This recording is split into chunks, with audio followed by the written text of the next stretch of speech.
सर्व मित्राणी नमा संस्कृता Eklavya classes TGT Sanskrit by Aryan sir channel पर आपका हार्दिक स्वागत एवं अभिनंदन करते हैं। मित्रों, जैसा कि हम लोग नी शतकम में मानसौर पद्धति का अध्ययन कर रहे थे, तो मानसौर पद्धति में हम लोग जो है 28 श्लोकों तक अध्ययन कर चुके थे। थोड़ी सी तबीयत खराब होने की वजह से 4-5 दिन क्लास जो है डिस्टर्ब रही, इसके लिए हम क्षमा चाहते हैं।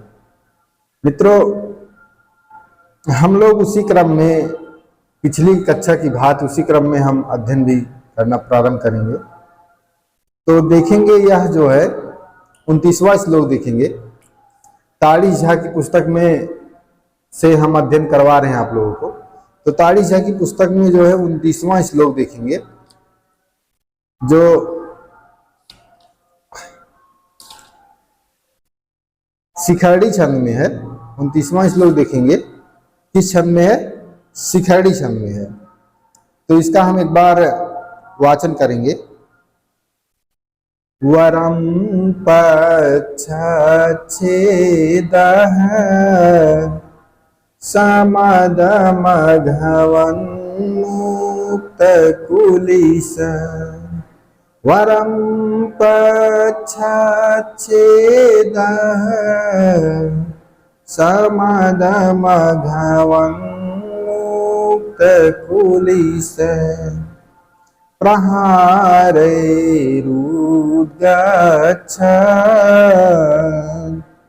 बाहुलदहनोद्गार गुरुभिः तुषाराद्रेषु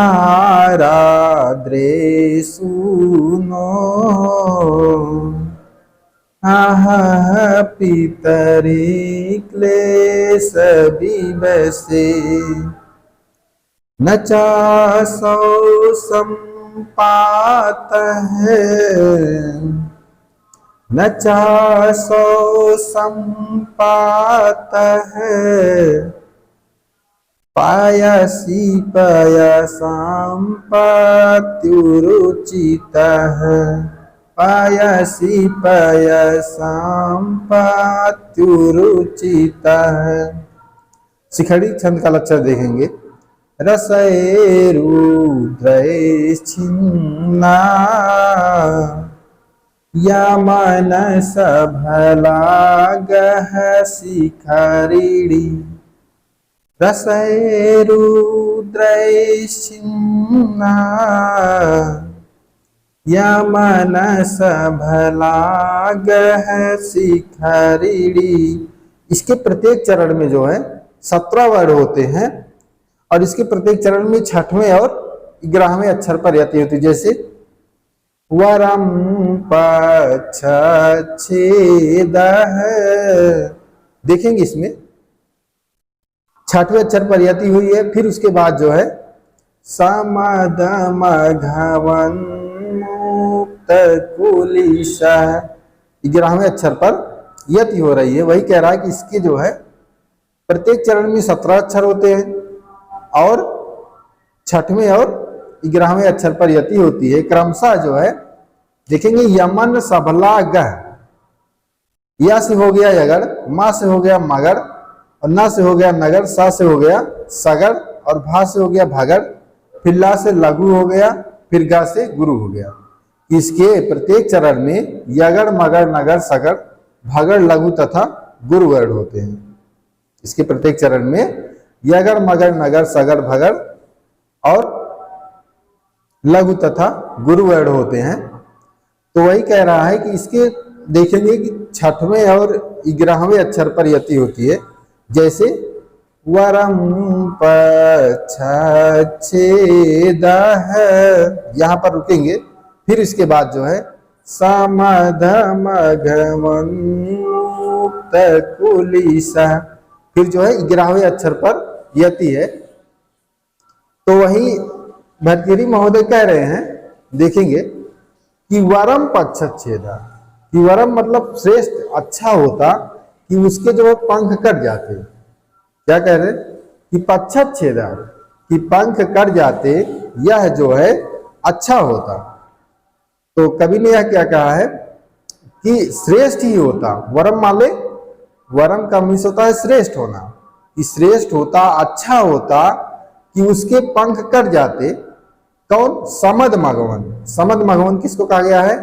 उस इंद्र को, उस दर्पयुक्त इंद्र के द्वारा उन्मुक्त माने छोड़े गए उस पुलिस माने वज्र के द्वारा, तो जो वज्र के समान है, कह रहा है, कवि कह रहे हैं कि अच्छा ही होता, श्रेष्ठ होता कि उस इंद्र के द्वारा छोड़े गए प्रहार से, उस प्रहार माने मैनाक, उस मैनाक के ऊपर के बहुत दहनोद्गार गुरभी, बहुत दहनोद्गार गुरभी में देखेंगे, कह रहे हैं कि जिसके,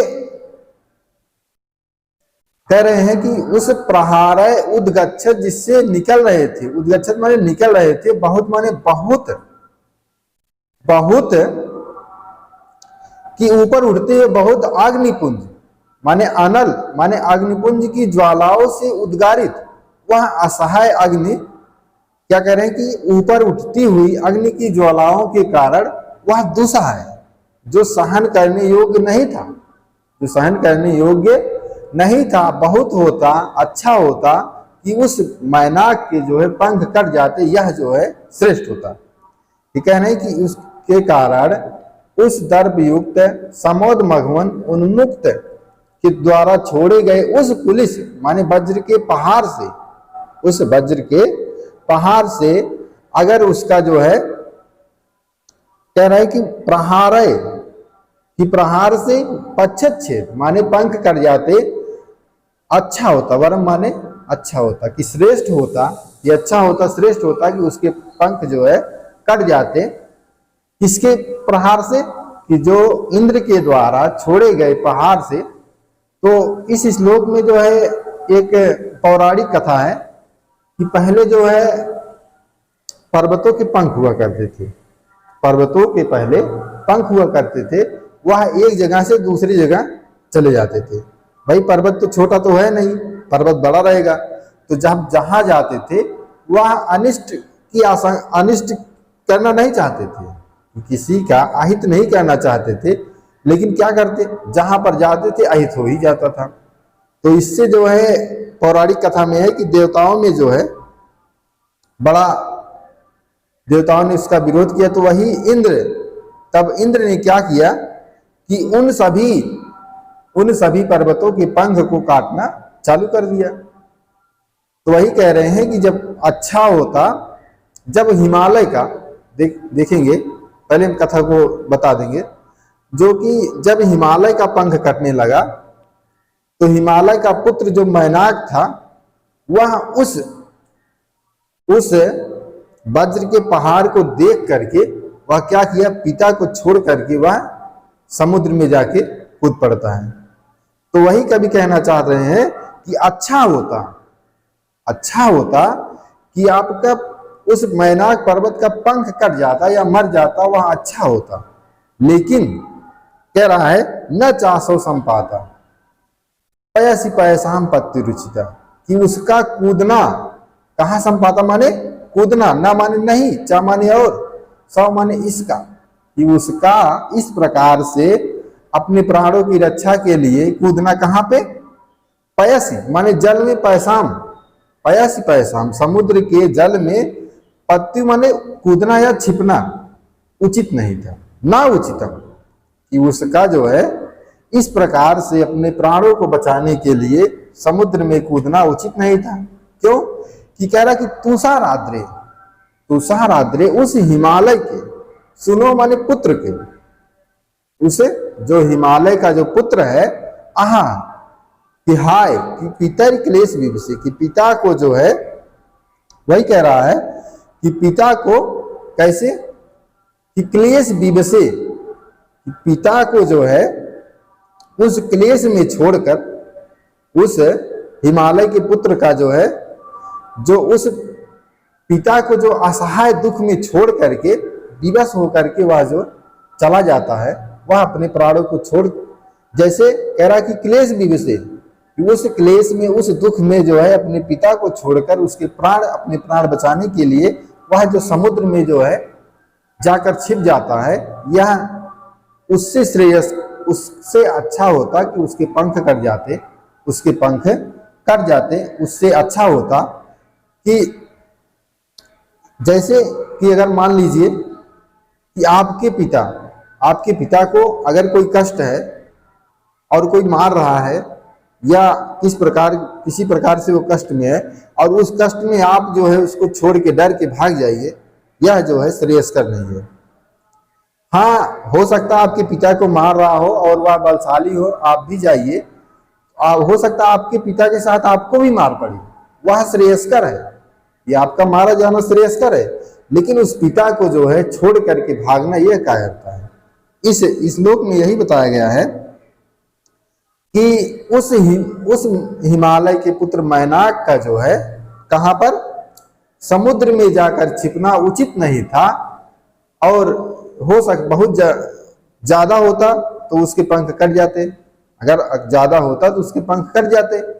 लेकिन उस पंख का क्या फायदा भाई, जो मैनाक पर्वत था जब वो समुद्र में चला गया उसकी अस्तित्व तो खत्म हो गई, क्योंकि वह समुद्र में है तो सारा समुद्र हो गया। अब मैनाक पर्वत को कोई पर्वत नहीं कहता है। मान लीजिए हिमालय का पंख कट गया, लेकिन हिमालय पर्वत तो है, हिमालय पर्वत तो है। कभी यही कहना चाहता है कि उसका छुपना जो है अच्छा ही नहीं था, क्योंकि वह ना तो उसके डर से कभी समुद्र से निकल पाया, समुद्र से वह कभी निकल भी नहीं पाया, और समुद्र में जब छिप गया तो समुद्र में जो भी चला गया तो वह सब समुद्र हो गया। उस मैनाक पर्वत का अस्तित्व खत्म हो गया, और हिमालय को आज भी लोग पर्वत के नाम से जानते हैं, लेकिन मैनाक को कोई पर्वत के नाम से नहीं जानता है। तो वही कह रहे हैं कि ऐसे प्राण बचाने से क्या फायदा कि जहां पर आपका अस्तित्व ही खत्म हो जाए। तो व्याकरणात्मक टिप्पणी में देखेंगे, उद्गच्छत बहुल दहनोद्गार गुरभी में देखेंगे कि ऊपर उठते हुए अग्निपुंज की ज्वालाओं के कारण बहुलह दहना, बहुल दहना में कर्मधारय समास है, और उद्गच्छन बहुल दहना में भी कर्मधारय समास है। तस्य उद्गारा में षष्ठी तत्पुरुष समास है, और तय गुरुवा से जो है तृतीय तत्पुरुष समास होगा। फिर समद मघवन मुक्त पुलिस प्रहार है, कि इसका अर्थ होगा कि दर्पयुक्त इंद्र के द्वारा छोड़े गए वज्र के पहाड़ों से। मदेन सह वर्तमान इति समदा, समदा में देखेंगे मद प्लस अब बराबर मदह से, मदस चासो मघवा चा से समद मघवा हो जाएगा, कर्मधारय समास हो जाएगा। किताब में दिया गया है, देख लीजिए। तेन मुक्ता मुच प्लस कत प्रत्यय से जो है मुक्ता बना है। तादृशा कुलिसा, तादृशा कुलिसा में देखेंगे कर्मधारय समास है। और प्रहारा में देखेंगे कि प्र प्लस हिरी प्लस घय प्रत्यय मिलकर क्या बना है, प्रहारा बना है। यह षष्ठी तत्पुरुष समास में है। और तुषाराद्रि, हिमालय के तुषारस आद्रि तस् जो है षष्ठी तत्पुरुष समास है।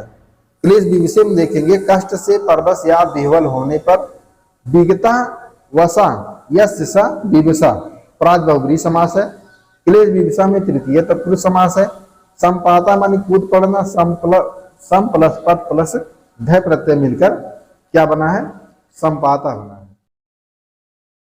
हम लोग अगले श्लोक संख्या 30 को देखेंगे। कभी कह रहे हैं, यद चेतनो पिपादई स्पृष्टः प्रज्वलति सवितुर्निकान्तः तत्तेजस्वी पुरुषा प्रकृतिनिकृतिं कथं सहते। यद चेतनो पिपादई स्पृष्टः प्रज्वलति सवितुर्निकान्तः तत्तेजस्वी पुरुषा प्रकृतिनिकृतिं कथं सहते। यह जो है आर्य छंद में है, आर्य छंद का लक्षण है। यस्यापादे प्रथमे द्वादशमास्त्रता तृतीये अष्टादश द्वितीये चतुर्थ के पंचदश सा आर्या। आर्य छंद का लक्षण है। इसमें जो प्रथम तथा तृतीय चरण में कह रहा है कि यस्यापादे प्रथमे द्वादश मात्रा तथा तृतीय, कि प्रथम और तृतीय चरण में जो है 12 मात्राएं होती हैं, और अष्टादश द्वितीय, कि द्वितीय चरण में 18 मात्राएं होती हैं, और चतुर्थ के पंचदश आर्या, कि चतुर्थ चरण में जो है 15 मात्राएं होती हैं। तो वही देखेंगे, यद चेतनो पिपादई स्पृष्टा प्रज्वलित सवितुर्निकांता तत्तेजस्वी पुरुषा प्रकृति निकृतिम कथम सहते। यद चेतनो पिपादई, आप लोग भी वाचन करिएगा, यद चेतनो पिपादई स्पृष्टा प्रज्वलति सवितुर्निकांता तत्तेजस्वी पुरुषा प्रकृति निकृतिम कथम सहते। यद चेतनो पिपादई स्पृष्टा प्रज्वलति सवितुर्निकांता तत्तेजस्वी पुरुषः प्रकृति निकृतिम कथम सहते। यस्यापादे प्रथमे द्वादशमास्त्रता तृतीये अष्टादश द्वितीये चतुर्थके पंचदश सा आर्या। आर्य छंद का लक्षण है यस्यापादे प्रथमे यद चेतनो पिपादई द्वादशमास्त्रता तृतीयेऽपि स्पृष्टः प्रज्वलति सवितुर्निकान्तः अष्टादश द्वितीये तत्तेजस्वी पुरुषं चतुर्थके पंचदश सा आर्या प्रकृति निकृतिम कथम सहते। वाचन जो है बार बार जो वाचन करेंगे तो यह भी साधु विकीर्ण की तरह जो है कंठस्थ होना चाहिए, कि जैसे हम श्लोक पढ़ते हैं, श्लोक पढ़ते ही आप जान जाइए कि कौन से छंद में है। जैसे यद चेतनो पिपादई स्पृष्टा प्रज्वलति सवितुर्निकांतः तत्तेजस्वी पुरुषः प्रकृति निकृतिम कथम सहते। कि कह रहे हैं कि यत माने जब, देखेंगे कि कह रहे हैं कि यद अचेतना, वह अचेतन, चेतना रहित, जो आप माने भी कह रहे हैं कि वह चेतना रहित होते हुए भी, इसमें अंत में देखेंगे कह रहा है कि इन कांता, कि वह सूर्यकांत मणि कैसी है, जो चेतना रहित मणि है, वह क्या कर रही है कि सवितु माने सूर्य के द्वारा, पादई माने पादई से होगा या पैरों से, या पादई का अर्थ होगा पैरों से या किरणों से, कह रहा है प्रज्वलित, कि स्पर्श मात्र करने से कैसी हो जाती है, प्रज्वलित हो जाती है, अर्थात कुपित हो उठती है। वही कह रहे हैं यत माने जब अचेतन मणि, कि चेतना रहित जो सूर्यकांत मणि है, सूर्य के प्रहार से, सवितुर माने सूर्य के, पादय माने प्रहार से क्या करती है, अर्थात सूर्य की किरणों के स्पर्श करते ही, सूर्य के किरणों के स्पर्श करते ही अत्यंत उद्दीप्त हो उठती है या कुपित हो उठती है। तो वही कह रहे हैं कि तब माने जो ओजस्वी पुरुष हैं, तब तेजस्वी, तो वही कह रहे हैं कि तब जो तेजस्वी पुरुष जो हैं, चैतन्य पुरुष, जो दूसरों के द्वारा यानी प्रकृति निकृति, कि दूसरों के द्वारा किए गए अपमान को कथम माने किस प्रकार से सहते माने सहन कर सकते हैं। तो वही कह रहे हैं कि यदि अचेतन रहित, जिसमें चेतना नहीं है, ऐसी इनकांत मानी, ऐसी मणि जो चेतना रहित मणि है, अगर वह सूर्य के द्वारा क्या कर रही है कि सूर्य के द्वारा पादे माने प्रहारों से या किरणों के स्पर्श करते ही वह जो प्रज्वलित माने कुपित हो जाती है। तो ऐसी मणि क्या करती है, अगर जब चेतना रहित मणि है, सूर्य के प्रकाश पड़ने से वह कुपित अर्थात क्रोधित हो जाती है, प्रज्वलित हो जाती है, तब कह रहे हैं कि तेजस्वी ओजस्वी पुरुषों की बात ही क्या है, तब ओजस्वी पुरुषों की बात ही क्या है। तो कह रहे कि प्रकृति निकृतिम कथम सहते, प्रकृति निकृतिम कथम सहते, कि पुरुषों के द्वारा किए गए अपमान को कैसे सहन कर सकते हैं। जो ओजस्वी पुरुष है, जो महान पुरुष हैं, जो यशस्वी पुरुष हैं, वो दूसरों के द्वारा अपमान को कैसे सहन कर सकते हैं, वही कह रहा है। वही कवि कहना चाह रहे हैं कि जब चेतना रहित, देखेंगे यत चेतनोपि, कि जब चेतना रहित जो कैसी इनकांता जो मणि है, जो चेतना रहित मणि है, कि सबितु पादय प्रहार है, शब्दु सप्त माने सूर्य के, पादय माने पैर से जो, या किरणों से स्पष्ट करने पर, इस पृष्ठा माने स्पर्श करने पर वह कुपित हो जाती है। कैसी हो जाती है? प्रज्वलित, उद्दीप्त होकर कुपित हो जाती है। कि जो देखेंगे जो सूर्यकांत जो कह रहे हैं कि जो मणि होती है वह सूर्य की किरणों के पड़ते ही वह उसमें प्रकाशमान हो जाता है, वह जैसे कि वह क्रोधित हो जाती है। वही कहना चाहते हैं जो मणि होती है वह सूर्य के प्रकाश के पड़ने या छूने मात्र से कुपित हो जाती है, जो चेतना रहित है, जिसमें कोई चेतना नहीं है। तब ऐसे में ओजस्वी पुरुष, कि जो महान पुरुष हैं, जो ओजस्वी हैं, स्वाभिमानी पुरुष हैं, वह प्राकृत निकृत हैं, कि दूसरों के द्वारा किए गए अपमान को किस प्रकार से सहन करेंगे। कथम सहते, क्या वो सहन करेंगे? अर्थात वही कवि कहना चाहते हैं कि सूर्यकांत मणि का उदाहरण प्रस्तुत करते हुए बताया है कि तेजस्वी मनुष्य जो है, तेजस्वी मनुष्य दूसरों के द्वारा किए गए अपमान को कदापि सहन नहीं कर सकते हैं। तो देखेंगे यत माने जब, अचेतना माने चेतना रहित या जड़, नास्ति चेतना यस्य सः, नए चित्त प्लस लुट प्रत्यय से जो है अचेतन बना है। इनकांता सूर्यकांत मणि, इनस्य कांता इनकांता, सबितु माने सूर्य, सबितु में षष्ठी एक वचन में है, पादय माने किरणों से या पैरों से, पद प्लस घय प्रत्यय मिलकर तृतीय जो है एक वचन में है। स्पृष्टा माने स्पर्श किए जाने पर, स्पर्श स्पृश प्लस कट प्रत्यय से मिलकर स्पृष्टा बना है।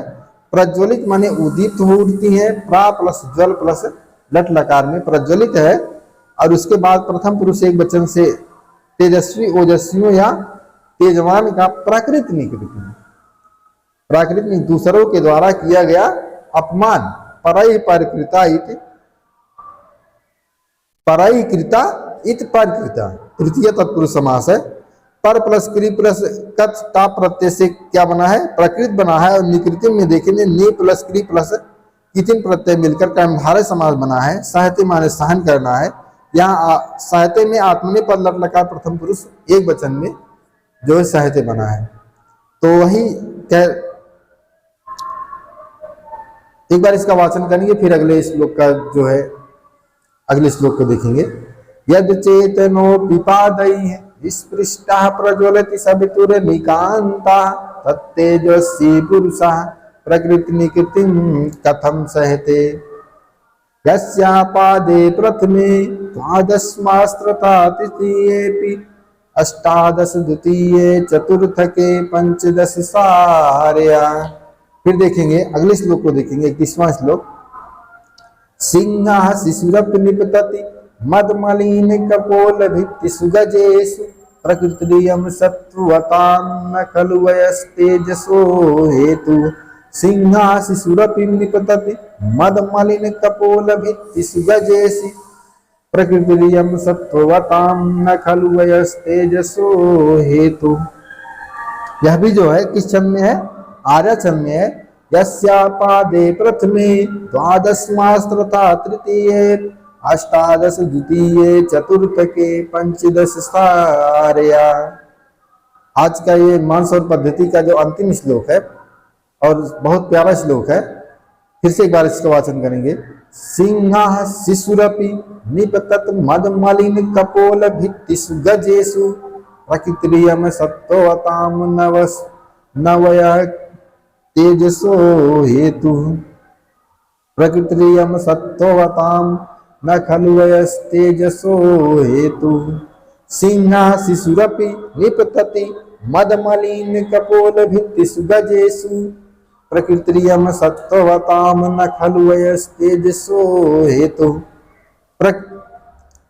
महाकवि भर्तृहरि कहना चाहते हैं कि शिशु अपि कि शैशवावस्था में होने पर या अल्पवयस्क होने पर भी जो सिंह होता है, जो सिंह का बच्चा सिंह शावक वह क्या करता है, निपतत माने टूट पड़ता है। सिंह का बच्चा, सिंह कैसा है, कह रहे कि सिंह शिशुरपि, कि वह जो सिंह का बच्चा है कैसा है, शिशु है, कि अल्पावस्था में है या छोटा है, लेकिन क्या करता है, अभी वह शैशवावस्था में है।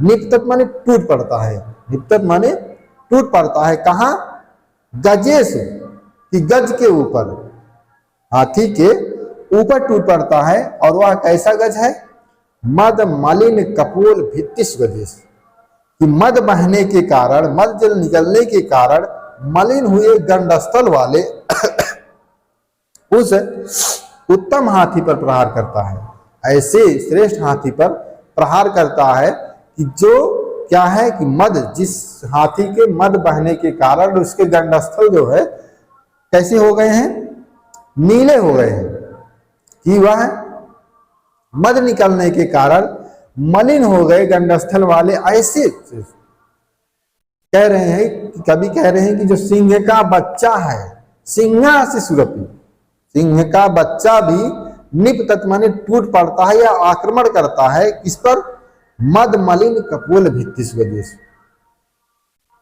कि वह जो शैशवावस्था में है, छोटा अवस्था में है, छोटा है, तब भी क्या करता है, आक्रमण करता है। तो वह मदमस्त हाथी पर आक्रमण करता है। मदमस्त हाथी कौन सा है, जिस हाथी को मद बहता हो वह मदमस्त हाथी होता है। और मदमस्त हाथी वह होता है कि जब वह युवावस्था में होता है तब उसको मद बहता है। जब युवावस्था में होता है तभी उसको क्या है, मद बहता है। तो ऐसे हाथी पर टूट पड़ता है। वह कभी सियार और खरहे पर शिकार नहीं करता है। जो सिंह का बच्चा है वह सियार पर शिकार नहीं करना चाहता है, न खरहे पर शिकार करना चाहता है। वह चाहता है किस पे, मद मलिन कपोल भित्तिस गजेश। अगर वह शिकार करना चाह रहा है तो किस पर कर रहा है, मद बहते हुए उस हाथी पर शिकार करना चाहता है। ठीक उसी प्रकार से प्रकृति नियम कह रहा है कि जिस प्रकार से सत्ववताम, कि बलशालियों का, बलशालियों का, पराक्रमशालियों का क्या है, इयम प्रकृति, यह प्रकृति स्वभाव है। यह स्वभाव कैसा है, प्राकृतिक स्वभाव है, कि बलशालियों का, ओजस्वियों का, पराक्रमशालियों का यह प्रकृति स्वभाव है। न खल, कि वयः तेजसो, कि उसके तेज में, वयः माने आयु, आयु कह रहे कि वयः तेजसो हेतु न खल, कि आयु जो है उसके तेज में, तेजस्विता में उसके कारण नहीं बढ़ती है। अतः आयु उसकी निश्चित ही उसकी तेजस्विता का कारण नहीं बनती है। जो पराक्रमशाली होते हैं, जो पराक्रमशाली वैभव वाले लोग होते हैं, उनके पराक्रम में जो है वह क्या है कि कह रहे हैं कि उसकी जो है आयु उसका कारण नहीं होता। जिस प्रकार से सिंह का बच्चा होने पर, सिंह कैसा है, शिशुरपि, सिंह का बच्चा है और अटैक किस पर कर रहा है, कि उस पराक्रमशाली, उस बलशाली हाथी पर आक्रमण कर रहा है। कि बच्चा होते हुए भी वह पराक्रम कर रहा है, तो मद बहने वाले उस मदमस्त हाथी पर पराक्रम करना चाह रहा है। तो वही कह रहे हैं कि प्रकृति नियम सत्वताम न खलवयस तेजस्व हेतु, कि जो सत्वताम बलशालियों का जो गुण होता है, प्रकृति नियम, यह प्राकृतिक गुण होता है, उसमें जो है कह रहा है कि वयः तेजस्व, वयः माने आयु जो है उसके तेजस्विता का जो है कारण नहीं होती है। जो पराक्रमशाली होते हैं, यहाँ पर जो पढ़ने बैठे हैं आप लोग, तो इसमें कुछ लोग जैसे हैं, कुछ लोग तो अभी 25 से 26 साल के हैं, और कुछ लोग ऐसे हैं, ऐसे हैं कुछ लोग तो इसमें 30 जो है साल कर बैठे हैं। तो इसमें कह रहा कि वही तेजस्विता का कारण नहीं है। अगर परीक्षा होगा, ऐसा नहीं है कि आप 30 साल के हैं तो आपको जो है दूसरा पेपर दिया जाएगा और उनको दूसरा पेपर दिया जाएगा, दूसरा पेपर नहीं मिलेगा, दोनों का एक ही मिलेगा। वही कह रहे हैं ना खैल वयस तेजस्व हेतु, कि उसमें उस तेजस्विता में आयु उसका कारण नहीं बनती है। ठीक वही कह रहे हैं, व्याकरणात्मक टिप्पणी में देखेंगे कि मद मलिन कपोल भित्तिस, कि मद बहने से मलिन हो गए भित्तियों वाले, गंडस्थल वाले उस मदेन मलिला कपोला, कि जिसकी जो है क्या हुआ, गंडस्थलान, कि मदेन मलिनाः कपोलाः गंडस्थलान भित्तया इव येषां तेषु से बहुब्री समास है। क्या है, मदेन मलिनाः कपोलाः गंडस्थलान भित्तया इव येषां तेष बहुब्री समास है। गजेश माने हाथियों पर, गज प्लस अच प्रत्यय मिलकर गजेश बना है, या सप्तमी बहुब्री समास में है। निपतक माने टूट पड़ना या आक्रमण करना है। नी प्लस पद प्लस लट लगा प्रथम पुरुष एक वचन में है। सत्वताम माने बलशालियों या पराक्रमशालियों का।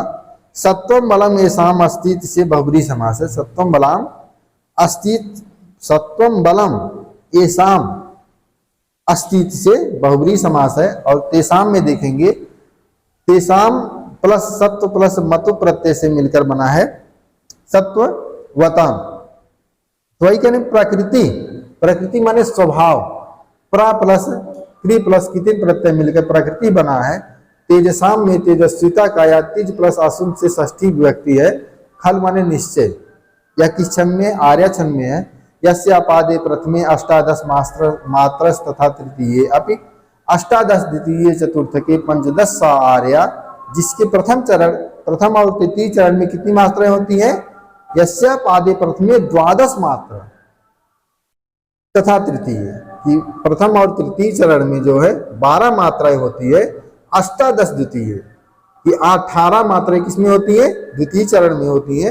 चतुर्थ के पंचदश सा आर्या, कि चतुर्थ चरण में जो है 15 मात्राएं होती हैं। उसे कौन सा छंद कहते हैं, आर्या छंद कहते हैं। तो इसमें यही निष्कर्ष निकाला है कि निश्चित रूप से तेजस्विता के कारण उम्र नहीं होती है, क्योंकि सिंह शावक और होते हुए भी वह मदोन्मत्त प्रौढ़ हाथी पर आक्रमण करता है। अतः शत्रु दमन जो है तेजस्वी पुरुषों का नैसर्गिक धर्म है, चाहे वह अल्पायु ही क्यों ना हो। एक बार इसका वाचन करेंगे। सिंह शिशुरपि निपतति मदमलिन कपोल भित्ति सुगजेषु प्रकृतिरियं सत्ववतां न खलु वयस्तेजसो हेतु। सिंह शिशुरपि निपतति मदमलिन कपोल भित्ति सुगजेषु प्रकृतिरियं सत्ववतां न खलु वयस्तेजसो हेतु। यह जो है आर्या छंद में है। यस्यापादे प्रथमे अष्टादशमास्त्रता तृतीये अष्टादश द्वितीये चतुर्थके पंचदश सा आर्या। तो मित्रों, आज के लिए बस इतना ही। अगली कक्षा फिर आपसे मिलते हैं, तब तक के लिए दीजिए हमें इजाजत। नमः संस्कृता।